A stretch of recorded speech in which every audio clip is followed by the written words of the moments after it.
सिसोली में आज संयुक्त किसान मोर्चा से जुड़े 14 के करीब संगठन पहुंचे और उन्होंने भारतीय किसान यूनियन टिकैत और टिकैत परिवार का समर्थन मांगा। नोएडा में जो किसान लगातार आंदोलन कर रहे हैं उसके समाधान के लिए बड़ी पंचायत भी हुई और रणनीति भी बनी। बंद कमरे में क्या रणनीति बनी और नोएडा के किसानों की समस्या का समाधान कैसे होगा। साथ में ही उत्तर प्रदेश में गन्ना मिलों में पेराई सत्र तो शुरू हो गया, लेकिन गन्ने के भाव का ऐलान अब तक नहीं हुआ और कई शुगर मिलें तो ऐसी है जिन पर पिछले साल तक का भुगतान अब तक बकाया है। तो भारतीय किसान यूनियन की क्या रणनीति इन सारे मुद्दों पे है। और आज चौधरी नरेश टिकैत जी का 61वां जन्मदिन भी है, जिसे मनाने के लिए वो यहाँ बड़ी तादाद में लोग भी मौजूद है हडोली में। तो चौधरी साहब, आज दर्जनों संगठन आए नोएडा के, बंद कमरे में आप लोगों ने आंदोलन की रणनीति भी बनाई, क्या फैसला हुआ? नहीं, ये तो सब ने यही महसूस करी बिना एकता की नहीं बात बनने की, और हम अकेले अकेले नहीं लड़ाई लड़ सकते। तो उन्होंने यहाँ आना सोचा कि भाई सभी इसी यहाँ तो इसी संगठन से जुड़े हुए थे पहले सन 86-87 थे। तो फिर पता नहीं क्या हो रहा है, कुछ बात रही होगी कुछ, तो उन्होंने भी अलग संगठन बना लिए।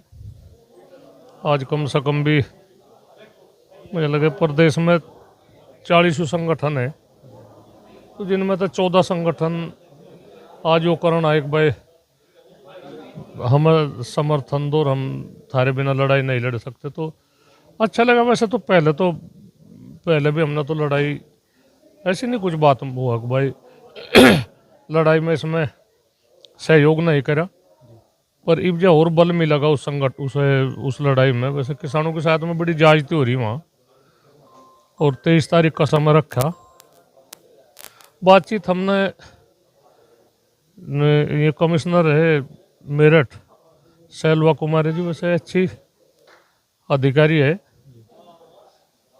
बहुत बढ़िया है, बहुत अच्छा बड़ा पद है, कमिश्नर का बहुत बड़ा पद है। हम उन्हें ले रहे मध्यस्थता में, कुछ ना कुछ तो रास्ता निकलना ही पड़ेगा। कुछ ये नहीं है हम भी हर टाइम सड़कों पर है, वो भी अच्छा नहीं लगता।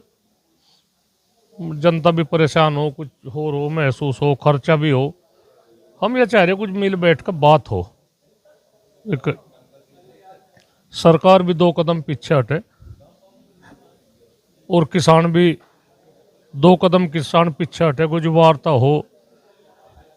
एक किसान के साथ में एक बड़ा वो हो रहा सोतला व्यवहार, इनमें किसानों में भी फूट डाल के सरकार में चाह रही वह तुम कामयाब हो जाओ इसमें, और फूट डाल ली किसानों में। तो हम तो ये चाहे फूट ना डालें, इनकी जो कुछ जमीन इनकी बहुत कीमती जमीन है वहाँ नोएडा साइड की, और वह भी बहुत मंदे रेट में ली जा रही है। उन पर जमीन ही नहीं रही उन लोगों पे। कम से कम कहीं में अपनी ज़मीन तो ले ले या कुछ और धंधा कर ले, तो उनका तो पहले तो मंदे उसमें चली गई, और अब कुछ जो पैसा रुक रहा उस समय नु कह रहे भाई तो अधिकारी में चले गए, उन्होंने पता नहीं क्या वो करी। तो इस तरह की बात नहीं चाहते। बाजे किसान का करोड़ों रुपया बकाया है। तो 23 तारीख तक का समय आप लोगों ने सरकार को दिया है एक तरीके से। अगर 23 तारीख तक सरकार सकारात्मक कदम नहीं उठाती, जो गिरफ्तार किसान है उन्हें रिहा नहीं करती और इस समस्या के समाधान के लिए गंभीरता से कोई कदम नहीं उठाती, तो फिर अगला फैसला क्या होगा? अगला फैसला कठोर निर्णय लिया जाएगा, और इसमें हम भी पीछे नहीं हटेंगे। हम भी अगवानी में चलेंगे। तो संगठन होकर यहाँ से इकट्ठे होकर आए, तो कुछ ना कुछ तो आए में उन्होंने हमारे से इस संगठन से उम्मीद जताई, और बड़ा संगठन होने के नाते तो हमारा भी फर्ज बने हम भी जनता को यही सुलह दे, बस शांति के तरीके से वो करो, और एक लड़ाई लड़नी पड़ेगी इसमें। कोई ना इस तरह था, तो अगर उसमें सरकार कामयाब होगी वहाँ से नोएडा साइड में, तो यहाँ तो कहीं को सड़क निकाल लो, कहीं को कुछ कर लो, तो कोई पैसा भी देने के अपने जो कुछ औने पौने दामों में इन पर तक खरीद लेंगे। अगर थारी जमीन ले ली, इस भाव में ले ली, तो बड़ा मुश्किल है। अगर नहीं इकट्ठे रहे किसान तो मुश्किल में पड़ जाएंगे। बड़ी हालत ख़राब है आज किसान की। सबकी निगाह देहातों की तरफ है। कुछ भी बात हो पुलिस की, बिजली विभाग की, चकबंदी विभाग की, नेशनल हाईवे वाले इनकी सबकी निगाह देहातों की तरफ है। एक बार देहातों में बड़ा खजाना है ज़मीन, और इसे किस तरह से लूटा जाए, ऐसा लूट लो। उनके पास पैसा बहुत है, बहुत पैसा है उनके पास में, और में औने पौने दामों में ज़मीन की बहुत कमी है यहाँ। और वो किसानों की उपजाऊ ज़मीन कोडियों के भाव में ज़बरदस्ती ली जा रही। तो इसके लिए किसानों को जागरूक होना पड़ेगा, और अपने भेदभाव मिटा के, कुछ नहीं सभी अच्छे हैं, कोई हम तो अपनी तरफ तो सब यही कहे भाई सब अच्छे हैं, कोई वो नहीं, बातचीत कोई बुरा नहीं है। थोड़े घने विचार विपरीत हो जा तो उन्हें आदमी कहना कहनी, और अपने अच्छाई का सभी परिचय दे। आज किसान बारूद के ढेर पे बैठा, किसान बर्बाद हो जाएगा। चौधरी साहब, अलग अलग हिस्सों में छोटे छोटे आंदोलन चल रहे हैं। मान लो शामली में भाजू कटका होगा, कई महीने तक शुगर मिल के भुगतान की लड़ाई किसान ने लड़ी, और नोएडा में किसान अपने मुआवजे की लड़ाई लड़ रहा है। हरियाणा पंजाब बॉर्डर पे किसान बैठा है, वो दिल्ली कूच करना चाह रहा है एमएसपी के मुद्दे पे। तो अलग अलग जगह ये जो छोटी छोटी लड़ाई लड़ी जा रही है किसान के नाम पे, इसे सामूहिक तौर पर लड़ने की जरूरत है क्या, और कोई बड़ा आंदोलन फिर से खड़ा करने की जरूरत महसूस कर रहे हैं क्या आप? नहीं, समस्या तो अलग अलग है। बहुत बड़ा देश है भारत। कहीं आलू का किसान परेशान है, तो कहीं धान का है, कहीं धान का है तो कहीं गन्ने का है, कहीं नारियल का किसान परेशान है। तो ऐसी नहीं कुछ बात है कि भाई किसानों की एक मांग है। इस जैसे यह नोएडा की बात है, जो ज़मीन जा रही इनकी, यहाँ के किसान को कहेंगे भाई ज़मीन उनकी जा रही, हम नहीं कहते। आज उनके साथ है, कल तुम्हारे साथ भी होगा। जो ये देखने को मिल रहा है, ज़मीन जो दिल्ली देहरादून वो सड़क वो बना हाईवे, उसमें ज़बरदस्ती ज़मीन ले ली इन्होंने। 11 लाख रुपए 12 लाख रुपए बीघा में, जिस ज़मीन की कीमत 1 करोड़ रुपए है। तो ऐसा क्यों कर रहे हैं, ये भेदभाव क्यों कर रहे हैं? जब हाईवे बन रहा तो उसकी जो कुछ रेट है उसका फिट रेट दे। उसका जो कुछ रेट है, जो एक शुरुआत और आखिरी तक है, सारे हाईवे का एक रेट होना चाहिए। ये कीमत क्यों आखिर एक भैया कीमत है? चाहे सौदा करे किसान के साथ में, हम तो इस भाव में बाकायदा बैठ कर सौदा हो, किसान तो कुछ नहीं, बस उसका रेट निकाल दिया अपना। तो जब किसान सभी जागरूक होगा, और ये मन में से निकाल दो कि भाई किसान कमज़ोर है, कमजोरी में ये इनकी किसानों की चुप्पी को ये कमजोरी ना समझे। हम बार बार यही कह रहे, हमें बहुत आगे तक का वो देखना, किसान क्यों बंद कर दिया वहाँ से? मुझे लगे पता नहीं 22-23 किसान कितने हैं में जो वहाँ किसान बंद है, क्यों कर लिया मैं बंद भाई? तो ठीक है, अपनी मांग ही तो मांग रहे हैं। मैं मैंने कह रहे हमारी ज़मीन का पैसा जो रुक रहा है वो पैसा दे दो। तो उसमें यही वो है कि भाई कहाँ जाएंगे में अपनी बात कहने, अपनी शांति के तरीके से बात तो कह रहे। हम तो यही कह रहे सब एक होना पड़ेगा। हो सके कोई किसी बात पर नाराज हो, हम तो अपनी तरफ तो यही कहे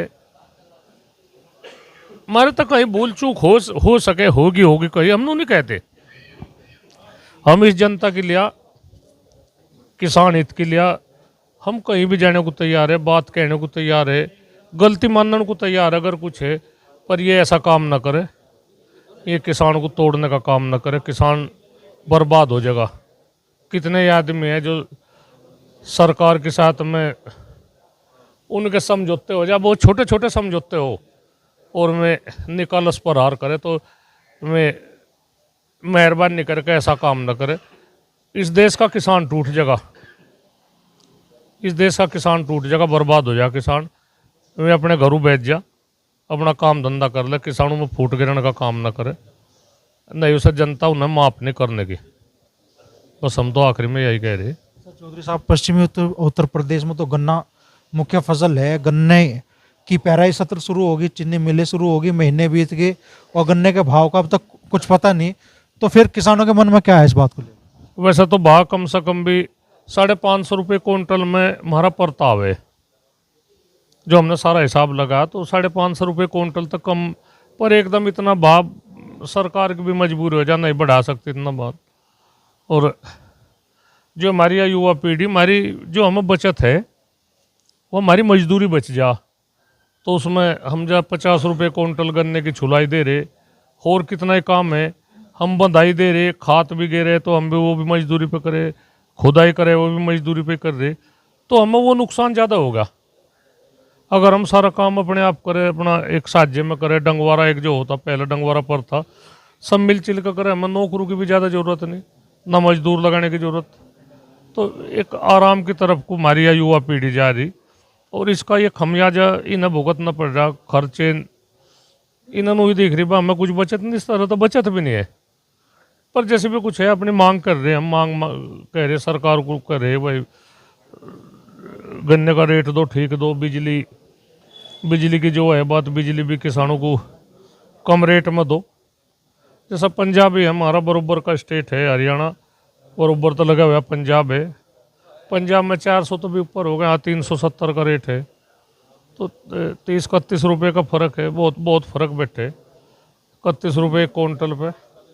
तो ऐसा ना करें, रेट तो एक ही होना चाहिए, 2-4 रुपये कमती बत्ती हो जाए, कोई बात नहीं। पंजाब में इसमें हमारे यहाँ तो रिकवरी वहाँ तो भी ज़्यादा है, हरियाणा तो ज़्यादा रिकवरी है, जब उन्हें भी मिल फायदे में है, तो ये तो नुकसान में ही नहीं। उम्मीद है सरकार किसान की इस भावना का ध्यान रखेगी, है उम्मीद है अभी आपको? नहीं, उम्मीद तो है, हमने कभी भी, मुख्यमंत्री जी है योगी जी, प्रदेश के राजा है, हम कभी भी हमने उनकी बुराई नहीं करी। हमने हमेशा मुख्यमंत्री जी का यार बात कही, वहाँ तक बातचीत हो जाए हमारी, जब भी बात होगी हम किसान हित की बात करेंगे, और हमारी जिम्मेदारी भी है किसान हित की बात करने की। वैसे किसान है दुखी, परेशान है किसान, और परेशानी का निकाल जो केंद्र सरकार की बात है हमें करें, नहीं प्रदेश सरकार की बहुत बड़ी जिम्मेदारी है। प्रदेश सरकार, मुख्यमंत्री बहुत बड़ा स्टेट है, और मुख्यमंत्री की बहुत ताकत है मुख्यमंत्री के हाथ में, वे बैठ उठ कर बात करके समाधान करें, ना कि लिपा पोती करके नहीं काम चलता। चौधरी साहब आज 14 संगठन आए और ज़्यादातर लोग की ये थे कि चौधरी साहब फैसला बड़ा हो और कड़ा हो, तो जगह जगह ये जो आंदोलन चल रहा है और अब धीरे धीरे बात आने लगी है दिल्ली कूच की भी, तो क्या अगर समस्याओं का समाधान नहीं होता तो किसान संगठन एक मंच पर आके दिल्ली कूच भी कर सकते हैं क्या? हाँ बिल्कुल, कोई भी निर्णय ले सके, इसमें कोई दो राय नहीं, पर हम तो यही चाहे किसानों का भी खर्चा बचावे, और इस तरह की नौबत ना आवे हम दिल्ली हमें मजबूरी में दिल्ली में जाना पड़े, ये बात नहीं चाहती। बातचीत करनी चाह, राजा का ये तो काम है भाई, राजा प्रजा की बात सुने, जहाँ जो कुछ भी बात है, जो जायज बात है सुने, नाजायज है तो उसे मने करे। तो हम तो यही चाह, बातचीत होनी चाह, बहुत कुछ हल हो जाए बातचीत के जरिए से। तो बड़ी बात चौधरी नरेश टिकैत जी कह रहे हैं कि भाई किसानों की समस्याएं हैं, वाजिब मांगे हैं, सरकार को उन पे गंभीरता से सोचना चाहिए, समाधान की राह निकालनी चाहिए, और अगर ऐसा नहीं होता तो जो किसान संगठनों में फूट है वो दूर हो, और सभी किसान संगठन अगर समस्या का समाधान नहीं होता तो दिल्ली कूच भी कर सकते हैं।